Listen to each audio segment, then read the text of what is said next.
The council chamber had fallen into a silence so complete that the soft humming of the life support system seemed loud in comparison. 47 different alien species sat motionless in their specialized seats, staring at the tactical displays that still showed the aftermath of the human weapons demonstration. Where 3 massive asteroids had existed minutes before, only expanding clouds of superheated plasma remained. The casual arrogance that had filled the chamber when the humans first arrived had evaporated completely. Representatives who had been laughing at humanity's primitive nature now looked at the 5 human delegates with expressions that ranged from shock to outright fear. Captain Bradley allowed the uncomfortable silence to continue for several long moments before speaking. When he finally did, his voice carried a quiet authority that had not been present during his earlier diplomatic statements. "Honored members of the Galactic Council," he said calmly, "I trust our demonstration has provided adequate information about human military capabilities." Prime Counselor Vextar's tentacles curled and uncurled nervously as he struggled to find words. "The antimatter enhancement systems," he said in a voice barely above a whisper. "The energy output levels we just witnessed. This technology represents advances that should require centuries of development." Dr. Carter stepped forward, her scientific demeanor unchanged despite the dramatic shift in the room's atmosphere. "Counselor Vextar, human technological development follows different patterns than what appears to be standard in galactic civilization. We focus our research efforts very intensively on specific challenges until we achieve breakthrough solutions," Commander Torres added. "Human military engineering philosophy emphasizes efficiency over size. While other species build larger ships to mount more powerful weapons, we prefer to develop more effective weapons that can be installed in smaller, more maneuverable platforms." Admiral Hexthor of the Void Stalkers raised one of his 6 arms in a trembling gesture. "The crew survival rates during those acceleration tests," he said with growing horror. "No biological life form could withstand forces of that magnitude. The gravitational stress would crush any organic nervous system." Lieutenant Davis smiled, and for the first time since entering the chamber, her expression was not entirely friendly. "Admiral Hexthor, who said we remained purely biological organisms." The implications of her statement hit the alien representatives like a physical impact. Several species made sounds of alarm in their various languages. The Silicon Collective's electronic voices buzzed with rapid data processing. The crystal beings of the celestial hegemony flickered with agitated light patterns. Ambassador Zethkri leaned forward in his chair, all 4 of his eyes focused intently on the human delegates. "You are claiming that your species has modified itself," he said carefully. "Genetic enhancement, cybernetic integration, neural interface technology." Peter Grant, the cultural specialist, nodded calmly. "Human adaptation has always been our greatest strength as a species. When we encountered the challenges of space travel and potential hostile contact, we adapted our bodies and minds to meet those challenges effectively. But the implications," gasped Queen Zaxth, her mandibles clicking in patterns that showed extreme agitation. "A species that modifies itself for warfare, that turns its own biology into a weapon system. This is unprecedented in galactic history." Dr. Carter produced another device from her uniform, this one slightly larger than the first. "We have prepared additional information for the Council's consideration," she announced. "Complete tactical assessments of every military vessel currently present in this system." The device began uploading data to the Council's computer networks, and within moments the display screens filled with detailed analyses of 47 different species flagship vessels. Weapon capabilities, shield frequencies, structural weak points, optimal attack vectors, crew complement assessments. Everything needed for effective military action. The alien representatives stared at the screens in growing horror as they realized what they were seeing. The humans had been systematically scanning, analyzing, and cataloging every ship in the system since their arrival. Every defensive system, every technological advantage the aliens possessed had been studied, and countermeasures developed. High Arbiter Nolvak's mechanical voice carried a note of electronic panic. "This level of intelligence gathering should have been impossible. Our security protocols are designed to prevent exactly this type of surveillance activity." Commander Torres addressed the mechanical being directly. "Your security systems were designed by species that think in predictable patterns. Humans approach problems differently, We find ways around obstacles rather than attempting to overcome them through direct force. Ambassador Krelon's crystal form had stopped glowing entirely, indicating extreme stress among his people. "You have been watching us," he said with dawning realization. "Since you first requested this meeting, you have been studying our capabilities and preparing countermeasures." "We have been doing what humans do," Captain Bradley replied. His diplomatic mask had slipped slightly, revealing something underneath that made the alien's various forms of skin crawl. It was the focused intensity of a persistence hunter, a predator that had evolved to track and exhaust prey over vast distances and long periods of time. "The Galactic Council laughed when humanity requested membership," Bradley continued, his voice carrying quiet menace. "You dismissed us as primitive children playing with dangerous toys. But we are not children, and our tools are not primitive toys." He gestured toward the tactical displays that still showed the complete vulnerability of every alien ship in the system. "We are the descendants of persistence hunters who chased down creatures 10 times our size until they collapsed from exhaustion. We are the inheritors of survivors who conquered an entire world through intelligence, adaptability, and absolute refusal to accept defeat." Lieutenant Davis stepped forward, her young face now showing the same predatory focus as her captain. "Every species represented in this chamber has stopped evolving. You have become comfortable with your current capabilities and see no need for improvement. Humans never stop adapting, never stop improving, never stop preparing for the next challenge." Peter Grant's voice carried the quiet confidence of someone stating simple facts. "We studied your languages, your cultures, your military doctrines, and your political structures for 50 years before requesting this meeting. We know which species are allied with each other, which ones have territorial disputes, and which ones are vulnerable to specific types of pressure." The alien representatives began looking at each other with new understanding. The humans had not come to the galactic community as supplicants hoping for acceptance. They had arrived as potential conquerors who were offering to negotiate instead of simply taking what they wanted. Dr. Carter produced a final device, this one larger than the previous two. This contains detailed analysis of galactic political structures, trade relationships, resource distribution patterns, and strategic vulnerabilities. We have spent considerable time studying the current balance of power in this region of space. Prime Counselor Vexitar's tentacles had gone completely still, a sign of extreme stress among his people. "You are not here seeking membership," he said with dawning horror. "You are here delivering an ultimatum." Captain Bradley's expression remained calm, but his words carried unmistakable authority. "The Galactic Council has a choice to make. You can accept humanity as an equal partner in galactic civilization, with all the rights and responsibilities that entails, or you can continue to treat us as primitive newcomers who should be grateful for whatever scraps of recognition you choose to offer."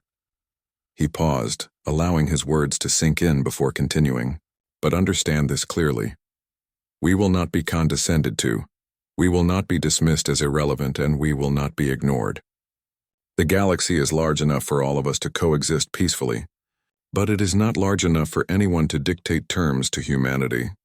The silence that followed was not the comfortable quiet of diplomatic consideration. It was the tense stillness that preceded either successful negotiation or open warfare. Every alien in the chamber understood that they were facing a choice that would determine the future of galactic civilization. Commander Torres spoke into the heavy silence. "Human colonies are already established on 43 worlds throughout this galactic region. Our exploration fleets have mapped every star system within 200 light-years of Earth. Our defensive networks can protect all of our territory against any conceivable attack.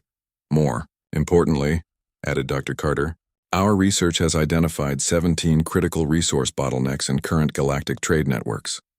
Control of these strategic locations would allow any determined force to disrupt commerce throughout this entire region of space." The threat was politely stated but absolutely clear. Humanity was not asking for permission to exist in galactic space. They were informing the Council that they already controlled enough strategic territory to cause significant problems if their interests were threatened. Admiral Hexthor's 6 arms trembled as he processed the full implications of what he was hearing. "You are offering us partnership," he said slowly. The Council chamber's main display showed the outer edge of the star system in perfect detail. 3 human ships hung motionless in the black space between stars, their metal hulls reflecting the distant light of the system's sun.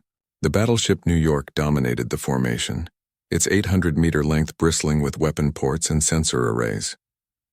Beside it, the cruiser Phoenix and destroyer Atlantic waited in perfect formation. Admiral Hexthor of the Void Stalkers gestured dismissively with 2 of his 6 arms. Those vessels appeared to be constructed from simple durasteel alloys, he said with obvious contempt. My scout ships could disable them with focused plasma bursts before they could return fire, Ambassador. Krelon's crystal body pulsed with amused colors. The design is so primitive, he observed. Look at all those external weapon mounts and exposed systems. Any competent military force would target those obvious weak points immediately. 3 large asteroids had been positioned near the human fleet as targets for the demonstration. Each rocky mass was roughly the size of a small moon, tumbling slowly through space on carefully calculated trajectories. To the alien observers, these seemed like appropriately sized targets for primitive human weapons to attempt destroying. Queen Zacht clicked her mandibles in anticipation. Perhaps they will be able to crack one of those asteroids, she said mockingly. That would be quite an achievement for metal projectiles. In the outer system, Admiral Kate Collins stood on the bridge of the New York, studying the tactical displays that surrounded her command station. She was a woman in her 50s with gray hair pulled back in a tight military style. Her uniform bore the insignia of someone who had commanded ships in dozens of dangerous situations. Admiral, reported the weapons officer, a young man named Lieutenant Jake Morrison. All systems are charged and ready. Target solutions are locked for all 3 asteroids. Admiral Collins nodded calmly. Very good, Lieutenant. Begin demonstration sequence Alpha. Show our alien friends what humans do when we stop pretending to be harmless. The New York's main weapons turrets began to rotate with mechanical precision. 8 massive railgun assemblies moved into firing position, their electromagnetic coils charging with a deep humming sound that vibrated through the ship's hull. But these were not the simple kinetic weapons the aliens expected to see. Weapons are charged to full power, announced Lieutenant Morrison. Antimatter warheads are armed and ready. The alien observers in the council chamber leaned forward slightly as they watched the human battleship prepare to fire. They expected to see primitive projectiles that might dent the surface of the asteroid targets. What they were about to witness would shatter their understanding of human capabilities forever. Fire, ordered Admiral Collins. The railgun projectiles left the New York's weapons at 12% of the speed of light. Each projectile was a work of human engineering genius, a depleted uranium penetrator surrounding a miniaturized antimatter containment system. The projectiles crossed the distance to the first asteroid in less than 3 seconds. The first asteroid simply ceased to exist. One moment, it was a massive chunk of rock and metal tumbling through space. The next moment, there was only an expanding sphere of superheated plasma where it had been. The energy release was so intense that the radiation detectors on every alien ship in the system immediately went into alarm mode. In the council chamber, absolute silence fell like a heavy blanket. Every alien representative stared at the display screen with expressions of shock and disbelief. The energy reading from the human weapon exceeded anything they had expected by several orders of magnitude. High Arbiter Nolvax's mechanical systems struggled to process the sensor data. Impossible, he whispered in his electronic voice. The energy output from that single projectile equals the main weapons of a galactic dreadnought. But Admiral Collins was not finished with her demonstration.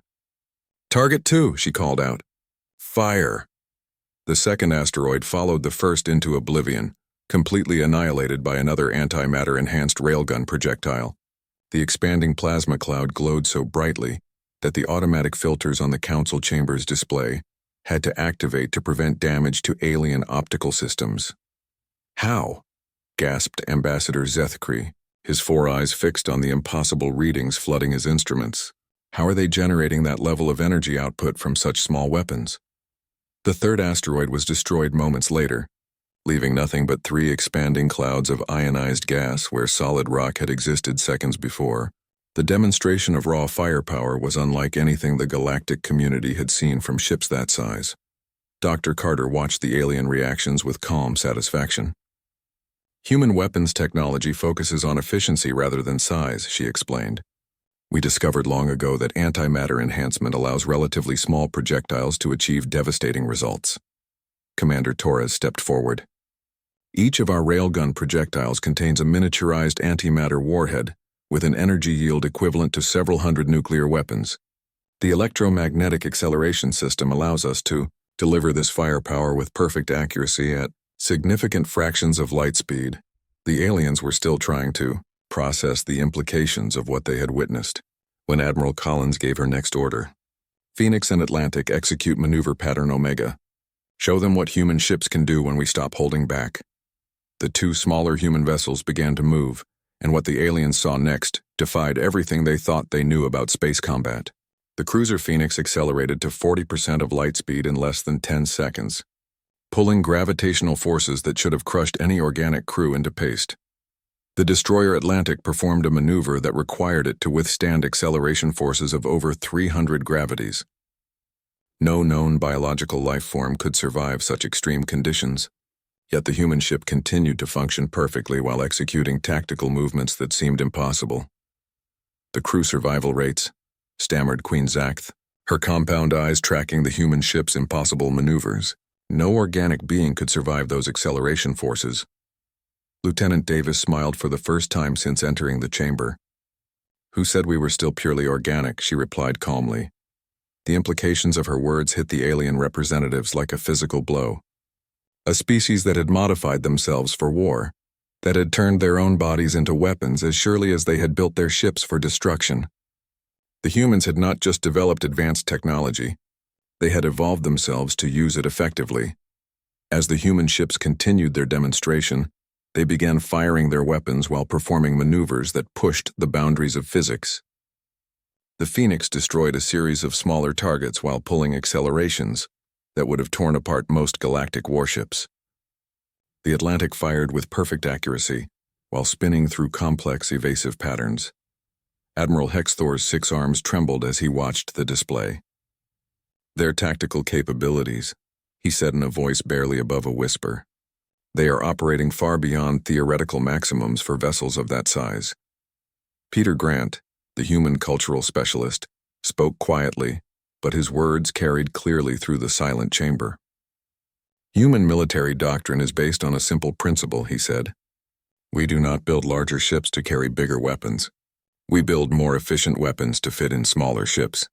Every system is optimized, every component is refined to maximum effectiveness." The demonstration continued for another 10 minutes, with the human ships showcasing capabilities that exceeded those of much larger alien vessels. They demonstrated precision targeting, impossible maneuvers, and sustained firepower that defied their apparent technological limitations. When the display finally ended, the 3 human ships resumed their original formation and powered down their weapon systems. The alien representatives sat in stunned silence, trying to comprehend what they had just witnessed. Captain Bradley allowed the silence to stretch for several long moments before speaking. "Honored council members," he said in the same calm voice he had used throughout the meeting, "we hope this demonstration has adequately addressed your concerns about human military capabilities." Prime Counselor Vextar's tentacles hung limply as he struggled to process what he had seen. The energy readings, the impossible maneuvers, the precision targeting. Everything pointed to a level of military sophistication that rivaled the most advanced civilizations in the galaxy. "The antimatter weaponry," Vextar finally managed to say. "The acceleration capabilities. This level of technology should not be possible for a species with only 50 years of space travel." Dr. Carter's smile was cold and professional. "Counselor Vextar, human development does not follow the same patterns as other galactic civilizations. We tend to focus our efforts very intensively on specific problems until we find solutions that work. Military effectiveness has been a high priority for our species since we first left our homeworld." The mood in the chamber had completely changed. The casual arrogance and dismissive laughter had been replaced by wary respect and growing fear. The aliens were beginning to understand that they had made a serious error in their assessment of humanity's place in the galactic hierarchy. The demonstration was over, but its impact was just beginning. The council chamber's main display screen flickered to life as Dr. Carter's device uploaded its contents to the galactic computer systems. Streams of human data began flowing across the holographic projectors, creating three-dimensional charts and graphs that floated in the air above the assembled aliens. Prime Counselor Vextar's tentacles moved quickly as he reviewed the incoming information. His four eyes darted between different sections of data, scanning through human military specifications, technological achievements, and diplomatic records. Around the chamber, other alien representatives were doing the same thing, each using their species' preferred method of processing large amounts of information. The first section of data dealt with human military capabilities. Detailed specifications for human weapons appeared on the displays, showing railguns, missile systems, and nuclear warheads. To the alien observers, it looked exactly like what they had expected. Primitive projectile weapons and explosive devices that any advanced civilization could easily defend against. Ambassador. Zeth Kree made a dismissive gesture with one of his forearms. Kinetic energy weapons, he said with obvious contempt. Metal projectiles accelerated by electromagnetic force. We used similar weapons 12,000 years ago when we were first learning to fight in space. The weapon specifications continued scrolling past, showing human ships armed with what appeared to be simple railguns and missile launchers. The energy output levels seemed pathetically low compared to the plasma cannons and quantum disruptors used by advanced galactic civilizations. High Arbiter. Nolvak's mechanical voice buzzed with electronic amusement. Their largest weapons appeared to release energy equivalent to exploding chemical compounds. My personal maintenance robots carry more powerful cutting tools than their main battle cannons. Hive Queen Zakth clicked her mandibles in a pattern that showed she was barely paying attention anymore. Their ships are armed with devices that shoot metal slugs and primitive rockets. I have seen asteroid mining equipment with more impressive firepower. But as the data continued to load, some of the more observant aliens began to notice unusual details in the human specifications. The power requirements for the human railgun seemed much higher than necessary for simple kinetic weapons. The missile system showed guidance computers that were far more sophisticated than needed for basic explosive warheads. Admiral Hexthor of the Void Stalkers paused in his casual dismissal of human technology. His six eyes focused on one particular specification that caught his attention. These power consumption readings, he said slowly. Why would simple kinetic weapons require fusion reactors capable of this energy output? Dr. Carter stood calmly in the center of the chamber, watching the aliens review her species' data. Our weapon systems do require significant power generation, she said in response to the Admiral's question. We have found that adequate energy reserves are essential for maintaining effectiveness in extended combat situations. Commander Torres added, Human military doctrine emphasizes the importance of having overwhelming firepower available when needed. We prefer to build our weapons with capacity far beyond what seems necessary. The alien representatives continued scanning through the human records, finding more details that seemed inconsistent with primitive technology. Human ships showed structural reinforcement levels that would be needed only for extreme acceleration forces. Their crew compartments included life support systems designed to function under gravitational stress that would crush most organic beings. Lieutenant Davis spoke up as the aliens studied these specifications. We have also included tactical records from our defensive operations against pirate attacks in our local region. These files show how our weapons perform in actual combat conditions. Ambassador Krelon's crystal form began glowing brighter as he focused his attention on the tactical data. Combat records, he said with more interest than he had shown before. Let us see how your primitive weapons actually perform against real targets. The display changed to show recordings from human ship encounters with pirate vessels. The first video showed a human destroyer facing 3 pirate ships that were trying to raid a human colony world. The aliens watched as the human ship maneuvered into position and began firing its railguns. What happened next made several alien representatives sit up straighter in their seats. The pirate ships, which appeared to be using standard galactic technology, were destroyed instantly, not damaged or disabled, but completely obliterated. One moment they were there, the next moment they had been reduced to expanding clouds of plasma and debris. Queen Zakth stopped clicking her mandibles and leaned forward to get a better view of the display. The energy release from those impacts, she said with growing concern. That is not consistent with simple kinetic weapons. More combat recordings played on the screen, showing human ships engaging various types of criminal vessels. In every case, the result was the same. complete destruction of the target with single shots from human weapons. The aliens began to realize that something was very wrong with their assessment of human military capability. High Arbiter Nolvac ran rapid calculations through his mechanical systems. The energy required to completely vaporize those targets would demand weapons far more advanced than the specifications suggest. Either their data is incorrect or they are not showing us the complete picture. Captain Bradley stepped forward and addressed the council directly. Honored representatives, we understand that our specifications may seem inconsistent with our combat effectiveness. We would be happy to provide a practical demonstration of our capabilities if the council would find such a display helpful. The chamber fell completely silent. The casual mockery and dismissive laughter had disappeared entirely. The alien ambassadors looked at each other with expressions that ranged from confusion to growing alarm. Prime Counselor. Vextar's tentacles curled and uncurled nervously as he processed what he had just heard. A demonstration, he repeated slowly. You are offering to show us your actual military capabilities in action. That is correct, confirmed Dr. Carter. We have a small fleet standing by in the outer system specifically for this purpose. 3 ships, 1 battleship, 1 cruiser, and 1 destroyer. They can provide a complete demonstration of human weapons technology. The aliens began murmuring among themselves in dozens of different languages and communication methods.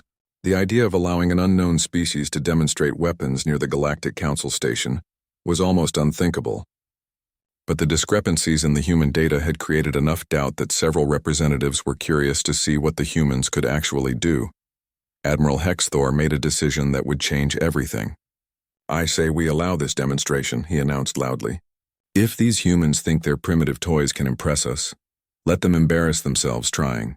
It will be educational for them to see how inadequate their weapons are compared to real galactic technology. Ambassador Zethkree nodded agreement with all 4 of his heads. Yes, let us see what the newcomers consider impressive. When they realize how pathetic their capabilities are compared to ours, perhaps they will understand why they are not ready for council membership. Other aliens began voicing similar opinions. The demonstration would be harmless entertainment at best, and a valuable lesson in humility for the humans at worst. Several representatives began making wagers about how quickly the human weapons would fail to achieve anything significant. Ambassador Krelon's crystal body pulsed with anticipation. We shall observe their demonstration, and then explain to them why their application has been rejected. Perhaps seeing the difference between their capabilities and ours will motivate them to spend the next few centuries developing proper technology. Queen Sackth clicked her mandibles in a pattern that indicated she was looking forward to the entertainment. My hive warriors will enjoy hearing about how primitive species think they can threaten civilized beings with metal projectiles and chemical explosives, Prime Counselor. Vextar raised 1 tentacle to restore order to the chamber. Very well, he announced officially. The Galactic Council agrees to observe a demonstration of human military capabilities. Captain Bradley, you may instruct your fleet to begin their display. Captain Bradley activated a communication device attached to his uniform. The device was small and black with no visible controls or indicators. Admiral Collins, he spoke into the device clearly. You are authorized to begin the demonstration. Show the Council what human engineering can accomplish. The main display screen changed to show the outer edge of the star system, where 3 human ships waited in the darkness of space. The vessels looked small and primitive compared to the massive alien ships that had brought the council members to this meeting. But as the aliens were about to discover, appearances could be very deceiving. The alien representatives settled back in their seats, expecting to watch a brief and unimpressive display of inferior technology. None of them suspected that in the next few minutes, their understanding of galactic power balance was about to change forever. The laughter had stopped. But the aliens still believed they knew what they were going to see. They were about to learn that sometimes the most dangerous predator is the one that looks harmless. The massive doors at the entrance of the council chamber made a soft hissing sound as they slowly opened. All conversation in the room stopped immediately.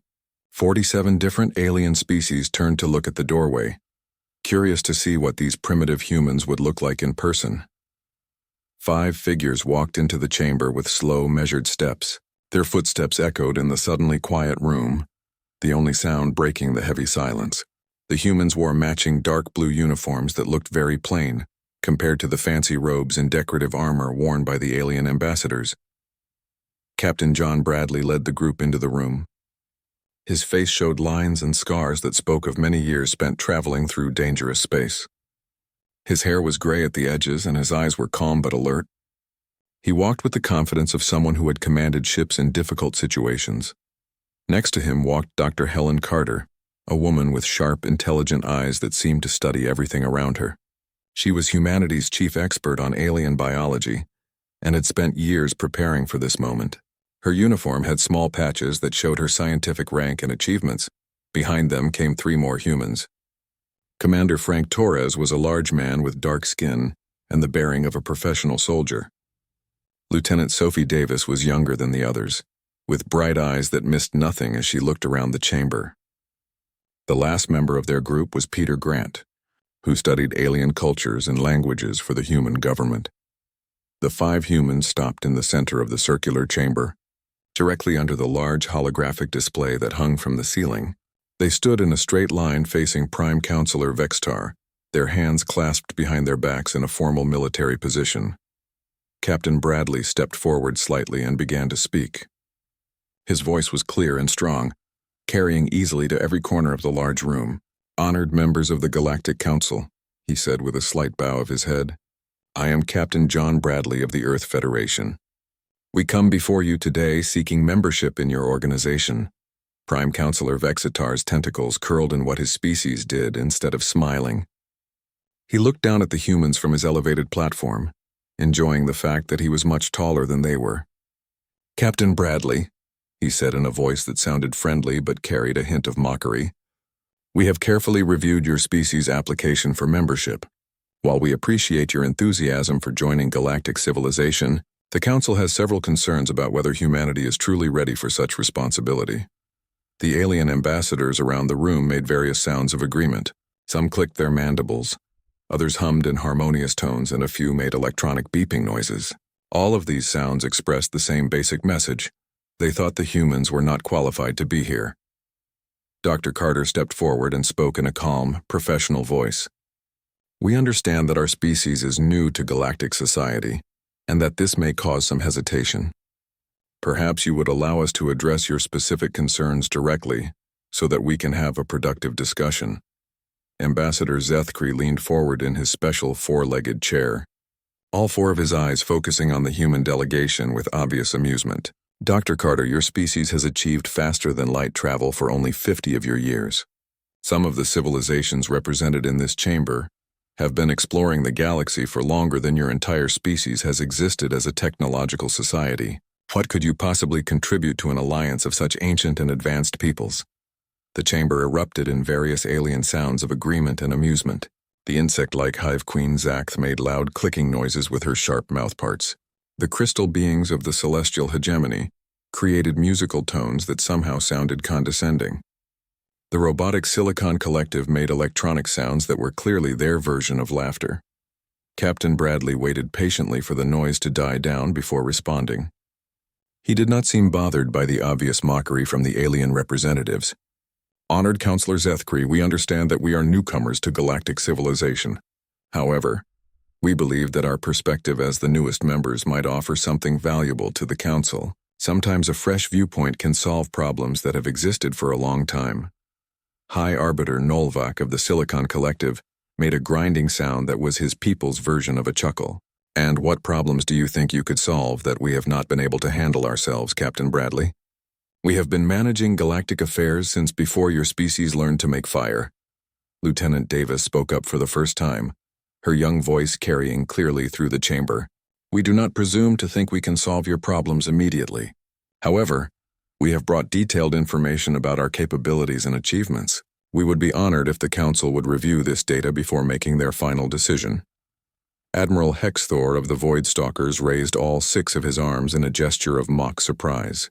"Capabilities," he said with obvious sarcasm. "Tell us, Lieutenant, what capabilities does a species with metal projectile weapons think they can offer to civilizations that manipulate time and space itself?" Commander Torres stepped forward, his large frame imposing even among the various alien body types. "With respect, Admiral, we believe our achievements speak for themselves. In only 50 years of space travel, we have established sustainable colonies on 7 different worlds with completely different environments. We have also developed defensive technologies that have kept our space lanes completely free of piracy and hostile activity.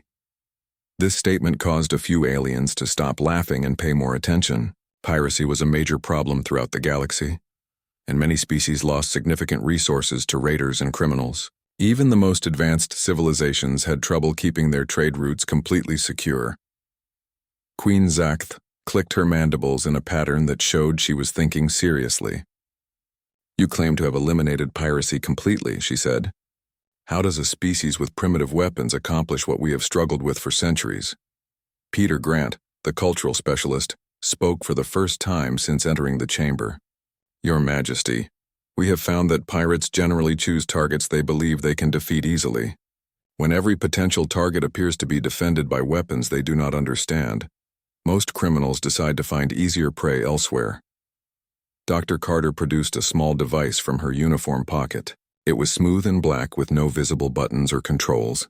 "This contains complete records of our military capabilities, technological achievements, and cultural developments. We have also included documentation of our first contact protocols and our successful peaceful resolution of conflicts with 3 other species in our local region." The mention of other species in the human region of space caught the attention of several aliens. If humans had made contact with other races and resolved conflicts peacefully, they might be more advanced than their application suggested. Vexitar's tentacles wiggled as he considered this new information. "Other species," he repeated slowly. "Your application did not mention contact with other civilizations." Captain Bradley nodded. "We did not think it was relevant to our application to join this council. The 3 species we have encountered are all pre-spaceflight civilizations that we have been carefully helping to develop their technology. We have signed mutual defense treaties with all of them." The chamber fell silent as the aliens processed this information. Guiding primitive species was something that only very advanced and responsible civilizations were trusted to do. It required wisdom, patience, and sophisticated technology to help other races develop without interfering with their natural cultural evolution. Ambassador. Krelon's crystal body stopped glowing as he became serious for the first time during the meeting. "You are claiming that your species is already acting as mentors to other civilizations," he said carefully. "This is a responsibility that the Council typically grants only to our most experienced members." "We are not claiming anything," Dr. Carter replied calmly.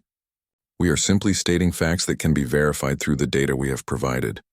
Everything we have told you can be confirmed through independent investigation." The alien ambassadors began looking at each other with expressions that showed they were no longer completely confident in their assessment of humanity. The humans had presented themselves as primitive newcomers, but their claims suggested a level of responsibility and capability that did not match their apparent technological limitations. Prime Counselor Vextar extended one tentacle toward Dr. Carter's device. "The Council will review your data immediately," he announced. "Please upload your information to our central systems." As the data began transferring to the Council's computers, the mood in the chamber shifted noticeably. The casual laughter and mockery had disappeared, replaced by careful attention and growing curiosity about what the human records would reveal. The great space station hung in the dark like a giant crystal flower. Its towers reached out in all directions, each one glowing with soft blue light. This was the Galactic Council Station, the most important place in known space. Today, 47 different alien races had come together for a very special meeting. They were going to decide if humans could join their group. Ambassador Zethkri adjusted his purple robes and smiled with all 4 of his eyes. He belonged to the Altarian Empire, one of the oldest and most powerful groups in the galaxy. Around him, other alien ambassadors were also smiling and whispering to each other. They all seemed very amused about something. The meeting room was huge and shaped like a circle. Each alien race had their own special seat that fit their body type. Some seats were built for creatures with tentacles, others for beings made of living crystal, and some for insect-like aliens with multiple arms and legs. The walls were made of clear material that showed the stars outside. Prime Counselor Vextar stood at the center of the room. He was tall and thin with long tentacles instead of arms. His species had been traveling between stars for over 10,000 years. He held a small device in his tentacles and began to speak. Today we discuss the application of a new species, Vextar announced. His voice was deep and carried easily through the room. They call themselves humans. They come from a small blue planet called Earth in the outer edge of our galaxy. Several aliens started to laugh quietly. The outer edge of the galaxy was where all the young and primitive species lived. No important civilization had ever come from there. Vextar continued reading from his device. These humans have been able to travel faster than light for only 50 of their years. They have built colonies on 7 worlds and consider this a great achievement.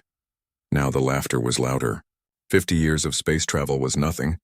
The youngest member of the council was the Nexari, a race of living crystals, and even they had been exploring space for 3,000 years.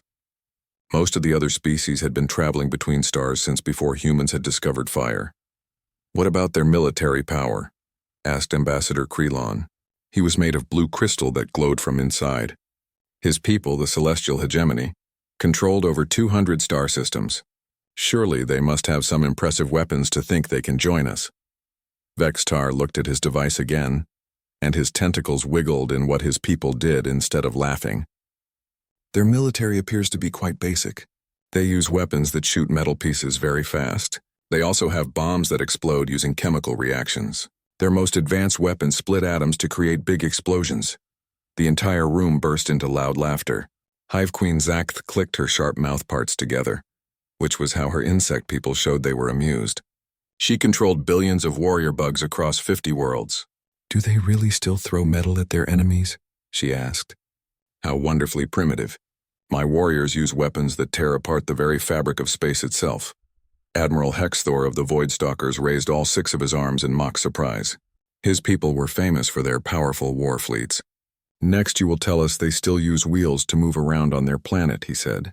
The other aliens laughed even harder at this joke. "Perhaps we should offer them jobs digging in asteroid mines," suggested Ambassador Krelon.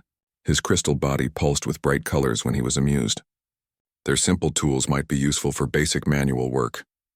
High Arbiter Nolvak made a sound like grinding metal, which was how his robot people laughed. "We could use them to maintain our mining equipment.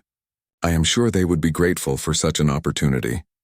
Vextar held up one tentacle to quiet the room. "There is more information about their spaceships. Their largest vessel is only 800 meters long. It appears to be made of simple metal and uses controlled nuclear explosions to move through space." This caused another wave of laughter. Most of the alien ships in the room were several kilometers long. The smallest scout ship used by the Silicon Collective was bigger than the humans' largest battleship. The idea that such tiny vessels could threaten anyone was hilarious. 800 meters, repeated Queen Zakth while clicking her mandibles. "My personal transport ship is larger than that." "Do they expect to fight wars with such toys?" "I have mining drones that are bigger," added Admiral Hexthor. "Perhaps we should send them some blueprints for real ships as a gift when we reject their application." Ambassador Zethkri stood up on his 4 legs and spoke in a voice full of false kindness.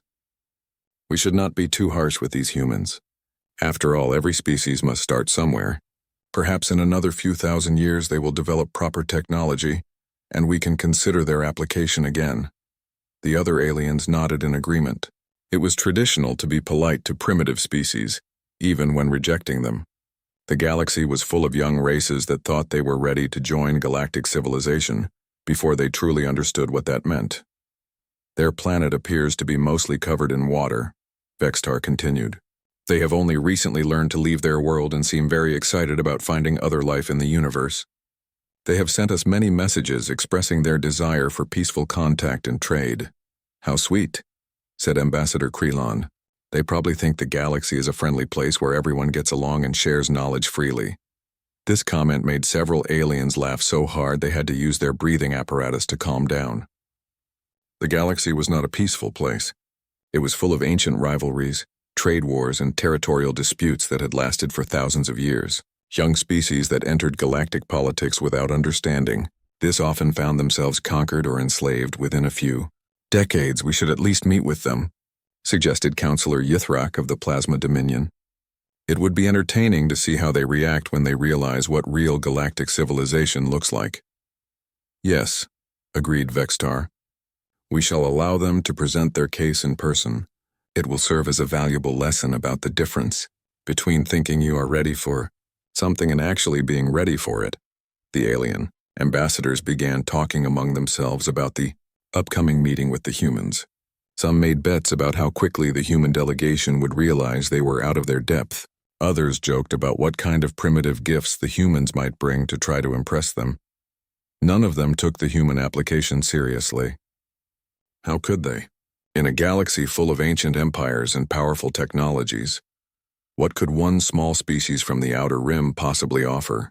The meeting would be brief, the rejection would be polite, and life in the galaxy would continue as it always had. The Great Crystal Station continued to orbit through space, carrying within it the representatives of the most powerful civilizations in known history. Soon they would meet the humans face to face and the laughter would finally stop.